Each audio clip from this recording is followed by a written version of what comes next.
अस्सलामुअलैकुम। Health for all में मैं हूं आपकी मेज़बान डॉक्टर फ़िज़ा कमर। जैसा कि आप सब जानते हैं कि बढ़ती हुई महंगाई और पेट्रोल की कीमतों ने हमारा स्ट्रेस लेवल बहुत ज़्यादा इंक्रीज़ कर दिया है। इसकी वजह से आवाम का कहना ये है कि स्ट्रेस और ज़हनी दबाव का शिकार होने की वजह से दिल के अमराज में आहिस्ता आहिस्ता इजाफा हो रहा है और डेंगू मलेरिया के अलावा ये दिल के अमराज भी एक वबा की तरह हमारे मुल्क में फैल रहे हैं। आज इसी हवाले से हम बात करेंगे अपने मोअज़्ज़ज़ मेहमान डॉक्टर असदुल्लाह खान सोमरो से, जो कि कार्डियोलॉजिस्ट हैं और हार्ट फेलियर स्पेशलिस्ट हैं। अस्सलाम वालेकुम सर। वालेकुम सलाम। सर, हम आपको अपने प्रोग्राम में खुशामदीद कहते हैं। शुक्रिया। जैसा कि अभी हम बात कर रहे थे स्ट्रेस के हवाले से, तो मैं आपसे जानना चाहूँगी कि वाकई स्ट्रेस और ज़हनी दबाव का ताल्लुक दिल के अमराज से है, और अगर है तो ऐसी और कौन कौन सी वजूहात हैं जिनकी वजह से दिल के अमराज का शिकार हो सकते हैं? सबसे पहले तो मैं असद साहब और उनकी टीम मीडिया फोकस का बहुत शुक्रगुजार हूँ, जिन्होंने इस स्पेशलाइज्ड हार्ट फेलियर के स्पेशलाइज्ड प्रोग्राम का अहतमाम किया। और आपका सवाल यह है कि स्ट्रेस की वजह से अमराज़ क़ल्ब और इसका आपस में क्या ताल्लुक़ है, इसमें कोई शक नहीं है। और ये भी एक इस्टेब्लिश्ड फैक्ट है कि बाहर के स्ट्रेस में और पाकिस्तान के स्ट्रेस में दिन रात का फ़र्क है। जब हम बाहर होते तो ज़्यादातर स्ट्रेस जो होता था वो ट्रेन को कैच करने के लिए दौड़ना भागना और काम पर टाइम से पहुंचने के लिए दौड़ में लोग जो है लगे रहते थे, उसकी वजह से ज़्यादातर स्ट्रेस सर में होता था।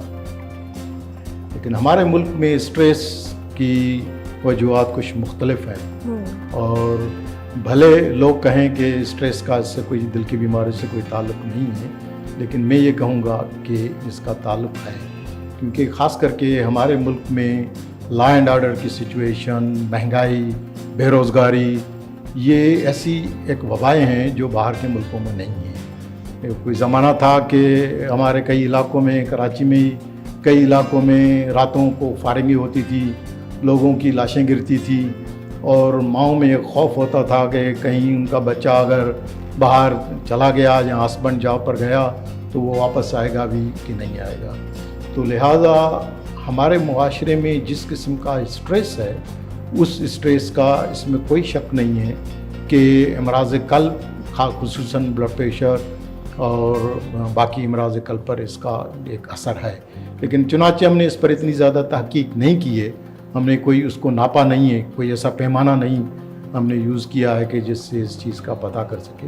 लेकिन स्ट्रेस के अलावा और बहुत सारे अवामिल हैं जिससे अमराज़ क़ल्ब की वबा में इजाफा हुआ है। सबसे पहले सिगरेट और तंबाकू नोशी। सिगरेट और तंबाकू नोशी ख़ास करके नौजवानों में, और अभी तो बच्चों में भी, गलियों में बच्चों में भी देखो कि सिगरेट और तंबाकू नोशी का इस्तेमाल बहुत ज़्यादा बढ़ गया है। ये सबसे बड़ी अमराज़ क़ल्ब, ख़ास करके शरियानों में हार्ट अटैक और अंजाइना का सबसे बड़ी वजह है। उसके अलावा नौजवानों में दिल के वेल्स की बीमारियां जो ज़्यादातर गाँव के औरतों और मर्दों में दोनों में कामन है। इसके साथ साथ पैदाइशी बीमारियां हैं, हाई ब्लड प्रेशर की बीमारी है, खून में चिकनाई की ज़्यादती है, मोटापा है, सेडेंट्री लाइफ स्टाइल जो है वो पहले ज़माने में लोग चलते फिरते थे, बाहर दौड़ते खेल कूद करते थे। अब जब से ये टीवी और मोबाइल ने का ज़माना आ गया है तो लोगों का चलना फिरना बहुत कम हो गया है। डॉक्टर सर, जैसे कि हमें मालूम है कि आप हार्ट फेलियर स्पेशलिस्ट हैं, तो मैं आपसे ये जानना चाहूँगी कि हार्ट फेलियर, हार्ट अटैक और हार्ट ब्लॉक में क्या फ़र्क है? अच्छा, पहले तो मेरे ख्याल में थोड़ा सा मैं हार्ट फेलियर के बारे में आपको थोड़ा सा क्लियर कर दूँ कि हार्ट फेलियर, जिससे दिल की सांस या दमा या तनफ़ुस भी कहते हैं, आम लोगों में तस्वुर ये है कि हार्ट फेलियर की वजह से लोग अचानक मौत का शिकार हो जाते हैं, जो एक बहुत बड़ी गलत फहमी है। और असल में होता ये है कि हार्ट फेलियर, जिसे दिल की सांस कहते हैं, उन मरीज़ों में पहले से दिल के मुख्तलिफ अमराज होते हैं और उन अमराज की वजह से दिल के पट्टे या दिल के अज़लात कमज़ोर होकर ढीले पड़ जाते हैं, जिसकी वजह से अक्सर लोगों के दिल बढ़ जाते हैं और दिल के बढ़ने की वजह से उनमें सांस की शिकायत होती है, जिसे हम हार्ट फेलियर कहते हैं। हार्ट फेलियर ये एक ऐसी बीमारी है, ये एक ऐसी ख़तरनाक बीमारी है जिसका अगर बर वक्त तशख़ीस, सही तशख़ीस और इलाज पर तवज्जो ना दी जाए तो ये कैंसर से भी ज़्यादा जानलेवा साबित हो सकता है। और अगर सही असबाब और इलाज में ताख़ीर हो जाए तो ये लाइलाज भी हो सकता है। तो लिहाजा इस मर्ज़ को समझने के लिए एक तो ये कि ताख़ीर हो जाए, दूसरा ये कि अगर तवज्जो उस पर ना दी जाए तो ये मर्ज़ जो है वो कैंसर से भी ज़्यादा मुहल्लिक हो सकता है। दूसरा सवाल आपका ये है कि हार्ट अटैक, हार्ट फेलियर और हरकत कल्ब की बंदिश ये क्या है? ये तीनों मुख्तलिफ बीमारियां हैं। हार्ट अटैक में होता ये है कि हर इंसान में अल्लाह ताला ने 3 खून की नालियाँ शरियानें दी हैं। हार्ट अटैक में एट ए टाइम एक शरियान अचानक बंद होके और खून का लोथड़ा वहाँ जम जाता है, जिसकी वजह से मरीज़ को अचानक सीने के बीच में अचानक शदीद दर्द होता है और उस दर्द की वजह से ज़्यादातर मरीज़ अस्पताल में दाखिल हो जाते हैं और 3-4 घंटे के बाद दर्द में फाका हो जाता है, आराम हो जाता है और फिर 3 से 5 दिनों के बाद मरीज़ काम काज करने के अहल हो जाते हैं। जबकि हार्ट फेलियर के मरीज़ों में दर्द के साथ साथ या बग़ैर दर्द के सांस होता है।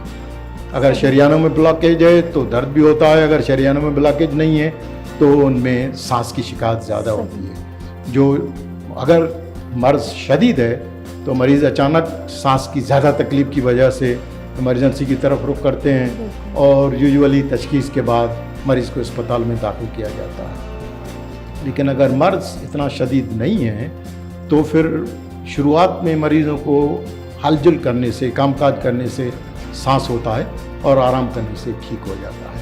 और इस स्टेज पर यूजुअली मर्ज़ की तशख़ीस करना बहुत सारे डॉक्टरों और मरीज़ों के लिए समझना मुश्किल होता है कि आया ये जो सांस है ये हार्ट की वजह से या फेफड़ों की वजह से है। बल्कि तीसरा हरकत कल्ब की जो बंदिश है, कल्ब की बंदिश जो है वो अक्सर लोगों में ज़्यादातर दिल के मुख्तलिफ अमराज की वजह से होती है।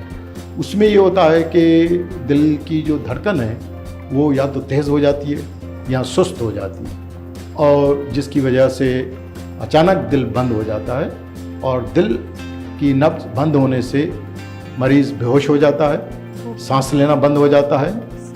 और अगर इस मर्ज़ को फौरी तौर पर नहीं पहचाना जाए और 7 से 10 मिनट तक अगर कुछ भी ना किया जाए तो ज़्यादातर मरीज़ मौत का शिकार हो जाते हैं। तो ये तीनों अमराज मुख्तलिफ हैं, लेकिन ज़्यादातर लोगों में इसके असबाब और मौत की वजह दिल के शरियानों की बीमारी है। एक सिनेरियो है, कॉमन सिनेरियो, जो कि अक्सर हमारे समातों से गुज़रता है, जो कि कॉमन पीपल यूजुअली बताते हैं। किसी की अगर सडन डेथ हो जाए तो कहा यह जाता है कि नहीं जी बिल्कुल ठीक थे, कोई अलामत नहीं थी और बस शादी ब्याह से या किसी तकरीब से खाना खा के वापस आए थे और बस एसिडिटी हो रही थी या कोई उल्टी हुई थी और हम हॉस्पिटल लेके गए और सडन डेथ हो गई। अक्सर तो ये भी सुनने में आता है कि डॉक्टर्स ने गलत इंजेक्शन लगा दिया जिसकी वजह से डेथ हो गई। तो बेसिकली हमारा जो एक देसी माइंडसेट है वो ये है कि हम शुरू में निगलेक्ट करते हैं सिम्टम्स को, उसके बाद अगर हमें तशखीस हो जाती है तो हम डिनायल फेस में चले जाते हैं। तो बेसिकली मेरा आपसे क्वेश्चन ये है कि हम कैसे पहचान सकते हैं पहले से क्या कौन सी ऐसी अलामत हैं जो जाहिर करती हैं कि एक शख्स दिल के अमराज में मुब्तला हो चुका है, हार्ट फेलियर, हार्ट अटैक या कोई और दिल की बीमारी जो उससे लाहक हो चुकी है, वो हमें कैसे पता चलेगा? अच्छा, एक तो आपका सवाल बहुत लंबा है और सवाल बहुत ज़्यादा अहम भी है, जिसमें आपने मुख्तलिफ पहलुओं की बात की, उसको मैं पीसेस में लेके और सारे सवालों का जवाब आपको दे रहा हूँ। एक तो आपने बताया कि ज़्यादातर मरीज़ों को अचानक एसिडिटी होती है और लोग ये समझते हैं कि ये बिरयानी खाई है, कौरमा खाया, शादी से आए हैं और उस तरह से। ये हकीकत है और आपने ऐसा समझें कि एक जो मुआशरे के हमारे जो असल सवाल हैं उस असल सवाल पर जो है वो उठा है, ऐसा होता है। और ज़्यादातर लोगों का वो जब भी अचानक आधी रात को अचानक सीने में एसिडिटी और दर्द या पेट में दर्द या सांस में थोड़ी सी घबराहट या पसीने आ जाते हैं, तो अक्सर मरीज़ों का सबसे पहले, क्योंकि ह्यूमन नेचर है, क्योंकि ये मर्ज़ नौजवानों में इतना ज़्यादा कॉमन हो गया है, 40-45 साल में इतना ज़्यादा कॉमन हो गया है कि कोई भी आदमी ये नहीं चाहता, ये सुनना नहीं चाहता कि उसको दिल की तकलीफ़ है, तो वो चाहता है कि ये दिल की नहीं है। मैंने बिरयानी खारमाया हलीम में मिर्चें ज़्यादा थी, ये थी, तो वो ये समझते हैं कि उसकी वजह से है। लेकिन मेरी उनको गुजारिश ये है, क्योंकि ऐसे मरीज़ जो इस डिनायल में होते हैं कि ये बिरयानी कौरमे और उसकी वजह से है, क्योंकि बिरयानी कौरमे तो आप रोज़ाना खाते हैं, लेकिन आज बिरयानी कौरमे में ऐसी कौन सी चीज़ थी कि आपको एसिडिटी की वजह से अचानक पूरे सीने में दबाव आ गया, पसीने आ गए। किन लोगों में थोड़े अरसे के लिए हो जाता है, ठीक भी हो जाता है, फिर थोड़े थोड़े वक्फे से होता रहता है, फिर अचानक आधी रात को शदीद दर्द उठता है। तो ये शुरुआत में मरीज़ों के लिए इसको जाना, लेकिन मैं ये कहूँगा कि अगर किसी भी मरीज़ को अचानक आधी रात को सीने के बीच में एसिडिटी, दर्द या पेट के ऊपर हिस्से में अचानक एसिडिटी, और क्योंकि अक्सर लोग ठंडा दूध और ये मुख्तलिफ़ किस्म की बबलअप और गैस है, ये है, उसकी कोशिश करते हैं, लेकिन सबसे पहले फौरी तौर पर ऐसे अस्पताल में पहुंचा जाए जहां ईसीजी करने और पढ़ने की, क्योंकि ईसीजी करना और पढ़ना दोनों अलग अलग चीज़ें हैं। आप ऐसी जगह अस्पताल में चले गए इस तकलीफ़ के साथ, जिन्होंने ईसीजी देख के आपको कह दिया कि ईसीजी तो ठीक है, ईसीजी में तो कुछ भी नहीं है, उन्होंने तसल्ली दे के आपको घर भेज दिया, फिर आधी रात को आपको तकलीफ हुई, फिर आप दूसरी अस्पताल में गए, जब दूसरी अस्पताल में गए उन्होंने दोबारा जब ईसीजी की तो पता चला आपको तो हार्ट अटैक हो चुका है। तो शुरुआत में बहुत सारे मरीज़ों को ईसीजी में चेंजेस नहीं आती हैं, लेकिन ईसीजी मरीज़ को कभी कभार, ना सिर्फ मरीज़ को लेकिन डॉक्टरों को भी धोखा देती है। अब आते हैं कि मौत का शिकार लोग जो हैं, जैसे मैंने पहले भी अर्ज़ किया कि दिल में 3 शरेयानें होती हैं, उनमें सबसे बड़ी शरेयान लेफ़्ट मेन उसको कहते हैं। और अगर लेफ़्ट मेन जो शरेयान है, उस लेफ़्ट मेन में कोई अचानक ज़रब आ जाए और खून का लोतड़ा आ जाए, तो ज़्यादातर मरीज़ उसमें से, बल्कि 50% मरीज़ अस्पताल पहुंचने से पहले ही रास्ते में मौत का शिकार हो जाते हैं, या घर में बेडरूम में ही सुबह को अचानक जब जगाने की कोशिश करते हैं तो मरीज़ मौत का शिकार हो चुका होता है। तो उन मरीज़ों में पोस्टमार्टम करके पता किया गया है कि उनकी जो लेफ़्ट मेन शरेयान होती है उसमें ज़रब आने की वजह से, अचानक बंद होने से दिल की धड़कन जो है, हरकत जो है, वो हरकत कल बंद हो जाती है और कार्डियक अरेस्ट इतना मैसिव होता है कि वो अस्पताल पहुंचने से पहले ही मौत का शिकार होता है। डॉक्टर साहब, क्योंकि आप हार्ट फेलियर स्पेशलिस्ट हैं, तो मैं स्पेशली हार्ट फेलियर के हवाले से जानना चाहूँगी कि हार्ट फेलियर की क्या अलामात होती हैं? देखिए, अलामात और असबाब ये दोनों मुख्तलिफ़ चीज़ें हैं। अलामात का मकसद ये है कि मरीज़ को क्या तकालीफ़ होती हैं। सबसे पहले तो मैं असबाब पर बात करूँगा, क्योंकि हार्ट फेलियर के मुख्तलिफ़ असबाब होते हैं और हर असबाब के हवाले से उसके अलामात भी मुख्तलिफ होते हैं, लेकिन ज़्यादातर मरीज़ों में सांस की शिकायत होती है। तो पहले मैं आपको असबाब के बारे में थोड़ा सा ब्रीफ कर रहा हूँ और उसके बाद हम अलामात पर आते हैं। हार्ट फेलियर, जिसे दिल की सांस कहते हैं, उसके मुख्तलिफ असबाब हैं और मुख्तलिफ असबाब की वजह से उसकी तशख़ीस और इलाज भी मुख्तलिफ है। तो इस बीमारी को सिर्फ सांस समझ के और इलाज नहीं करना चाहिए, क्योंकि अगर हम सिर्फ सांस समझ के और सिम्टोमेटिकली बाकी इलाज की तरह, बाकी दमे की तरह इलाज करेंगे तो वो फिर मरीज़ की तशख़ीस और इलाज गलत में जाने से उसको नुकसान हो सकता है। तो लिहाजा 50 से 60% मरीज़ों में हार्ट फेलियर के असबाब दिल की शरीयानों में ब्लॉकेज या तंगी और बंदिश है। हर इंसान में अल्लाह ताला ने 3 खून की शरीयानें दी हुई हैं, 2 राइट साइड पर, लेफ़्ट साइड पर होती हैं, 1 राइट साइड पर होती है। उन शरीयानों में अगर ब्लॉकेज आ जाए तो उन शरीयानों की ब्लॉकेज की वजह से मरीज़ों में हार्ट अटैक और अंजाइना की शिकायत होती है, और कुछ मरीज़ों में बग़ैर हार्ट अटैक, बग़ैर अंजाइना के शुरुआत ही हार्ट फेलियर के अलामात यानी सांस से होती है, जिसको तशख़ीस करना थोड़ा सा मुख्तल होता है। इसके अलावा नौजवानों में ख़ास करके जो दिल के सांस की असबाब हैं, वो दिल के वेल्स तंग हो जाते हैं या दिल के वाल लीक करने लगते हैं। हमारे गांव के इलाके में ज़्यादातर रोमेटिक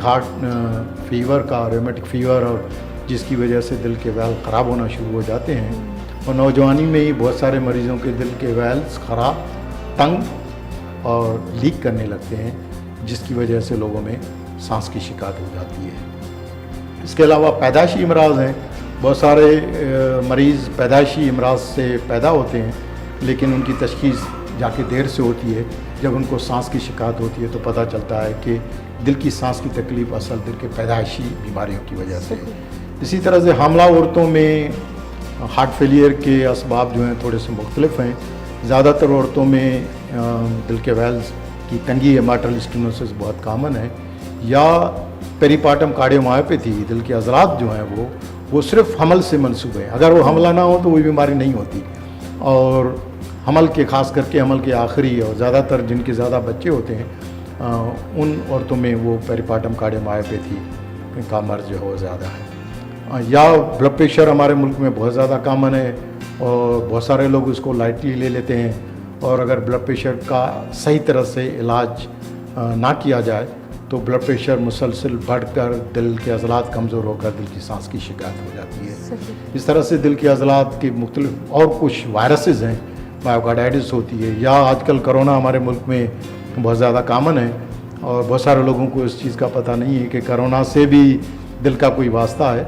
लेकिन यस, कोरोना की वजह से दिल का जो गोश्त है, दिल के अज़लात हैं, वो कमज़ोर होकर दिल के सांस की नौयत आ जाती है, और बहुत सारे लोग अगर तशख़ीस ना हो तो मौत का शिकार हो जाते हैं। अलामत पर अगर आएँ तो ज़्यादातर लोगों में शुरुआत में चलने में सांस की शिकायत होती है, और फिर वो आस्ता आस्ता बढ़ के नौबत इस तरह से आती है कि ख़ास करके रात को सीधा सोने से सांस इतना बढ़ जाता है कि मरीज़ों को बैठ के सारी रात गुजारनी पड़ती है, और सारी रात जो है वो खांसी और सांस की वजह से बैठकर गुजारा करते हैं, और पाँव पर सूजन आ जाती है। किन लोगों की दिल की रफ्तार जो है वो इर्रेगुलर हो जाती है, किन को खून की कमी हो जाती है, भूख कम लगती है, किन को खांसी के साथ बलगम में खून आता है, जिसकी वजह से बहुत सारे मरीज़ या डॉक्टर उसको नमूनिया या कैंसर या टीबी की बीमारी समझ कर उसका इलाज करते हैं। तो इस तरह से हार्ट फेलियर के अलामात होते हैं, लेकिन सबसे ज़्यादा जो अहम है वो सांस है, और ज़्यादातर सांस चलने में, या अगर मर्ज़ बढ़ता जाए तो फिर रात को अचानक सोने में अचानक सांस बढ़ जाता है और बैठने से थोड़ा कम हो जाता है। डॉक्टर साहब, मैं आपसे ये सवाल करना चाहूँगी कि हार्ट फेलियर की क्या इक़साम होती हैं? हार्ट फेलियर की मेनली 2 ही इक़साम हैं। एक वो इक़साम है जिनमें हार्ट का जो मसल है, जिसे अज़लात कहते हैं, जिनको हम लेफ़्ट वेंट्रिकुलर मायोकार्डियम कहते हैं, वो अज़लात कमज़ोर हो जाते हैं, और उस कमज़ोरी की वजह से लोगों को सांस की शिकायत होती है। और किन मरीज़ों में कमज़ोरी नहीं होती, हार्ट के अज़लात कमज़ोर नहीं होते, लेकिन दिल के अमराज जैसे दिल के वेल्स की बीमारियाँ होती हैं, पैदाइशी बीमारियाँ होती हैं, उनमें हार्ट कमज़ोर नहीं होता, और उसको हम heart failure with preserve systolic function कहते हैं। तो ये 2 मेनली होती हैं जिनमें हार्ट फंक्शन कम हो जाता है, और किसी में हार्ट फंक्शन कम होने के बगैर ही। किन लोगों में हार्ट बड़ा हो जाता है, किन लोगों का हार्ट छोटा होने के बावजूद भी हार्ट फेलियर की अलामत होती है।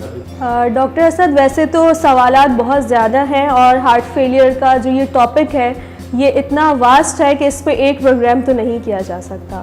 तो क्योंकि वक्त की तंगी है, तो आखिर में मैं जाते जाते बस आपसे एक बहुत ही इम्पॉर्टेंट सवाल करना चाहूँगी कि आप हमारी आम आवाम को क्या मैसेज देना चाहते हैं कि अगर हमें इस मुहलिक बीमारी हार्ट फेलियर से बचना है तो हमें कौन सी ऐसी एहतियाती तदाबीर हैं जिन पर अमल करना चाहिए?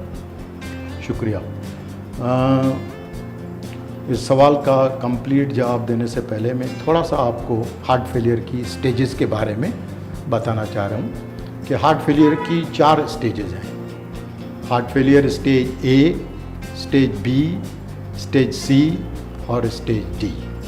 स्टेज डी जो है वो लास्ट स्टेज है जिसमें अमवात की शरह सबसे ज़्यादा है।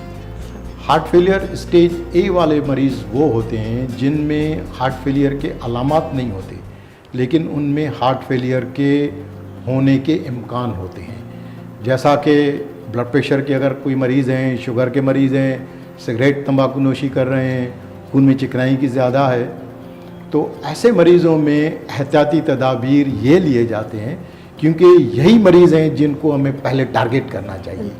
क्योंकि हमारे मुल्क में इस मर्ज़ के लिए तशख़ीस और इलाज की सहूलतें बहुत लिमिटेड हैं।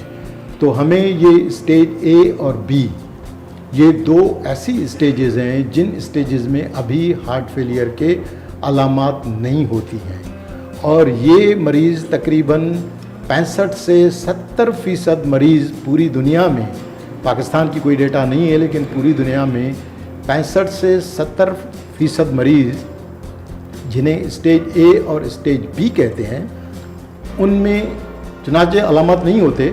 तो उनमें यही है कि अलामात से बचने, यानी हार्ट फेलियर से बचने के लिए क्या किया जाए। उसका आसान तरीका ये है कि एक तो ये कि अगर आप सिगरेट तंबाकू नोशी नहीं कर रहे हैं तो ना करें, शराब ना पिएं, अगर आप पी रहे हैं तो तर्क कर दें, क्योंकि सिगरेट की वजह से दिल की शरियानें बंद होती हैं जो हार्ट फेलियर की सबसे बड़ी अहम वजह है। तो सिगरेट ना पिएं, लोगों को मैसेज दें कि जो भी घर में पड़ोस में अगर कोई सिगरेट पी रहा है तो उसको मना करें कि सिगरेट की वजह से अमराज़ क़ल्ब का ख़तरा ज़्यादा होता है। जो शराबखोरी और उसमें इन्वॉल्व है तो उससे मना करें कि वो शराब जैसी मालिक चीज़ से परहेज़ करें। और इसके अलावा लाइफ स्टाइल रोज़ाना थोड़ा वॉक करें, ख़ास करके खाने से पहले सुबह को मस्जिद में फजर की नमाज़ पढ़ के थोड़ा वॉक करें। और अगर मोटापा है तो उससे आपका मोटापा कम हो जाएगा।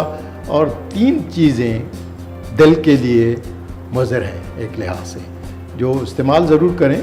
मैं ये नहीं कह रहा हूँ कि बिल्कुल ही बंद कर दें, क्योंकि हमारे खाने की स्टाइल ऐसी है कि उनको बंद करना तो फिर सब लोग डॉक्टरों के ऊपर जो है वो दौड़ पड़ेंगे। उसमें आसान काम है कि आप ख़ास करके ख़वातीन के लिए ये मैसेज है कि क्योंकि शॉपिंग करने वो ही जाती हैं, तो जब भी बाकी चीज़ें वो शॉपिंग करें तो 3 चीज़ों पर थोड़ा सा कंट्रोल रखें। एक तो चीनी कम ख़रीदें और घर में कम इस्तेमाल करें। दूसरा, नमक कम इस्तेमाल करें और घर में भी कम लाएं नमक को। तीसरा, घी, क्योंकि हमारे जो लाइफ स्टाइल है, घी में कढ़ाइयाँ, पकोड़े, समोसे और फ्राई चीज़, खास करके रमज़ान के महीने में, तो ये 3 चीज़ें हैं जो आपके हाथ में हैं। तो मैं तो ये कहूँगा कि आधे हार्ट फेलियर का इलाज ख़वातीन के हाथ में है कि चीनी, नमक और घी, तेल, इन 3 चीज़ों पर अगर आपने कंट्रोल कर लिया तो ऐसा समझें कि स्टेज ए वाले हार्ट फेलियर को आप हार्ट फेलियर होने से बचा सकते हैं। स्टेज बी हार्ट फेलियर वाले मरीज़ों के लिए ये एहतियाती तदाबीर होनी चाहिए, क्योंकि उनमें जो अमराज़ क़ल्ब की बीमारियां होती हैं वो इतनी शदीद नहीं होती, इसलिए उनमें अलामात नहीं होती है। लेकिन अलामात ना होने का मकसद ये नहीं है कि दिल की बीमारी नहीं है या दिल की बीमारी ख़त्म हो गई है दवा खाने से, नहीं, दवा खाने से वो कंट्रोल है।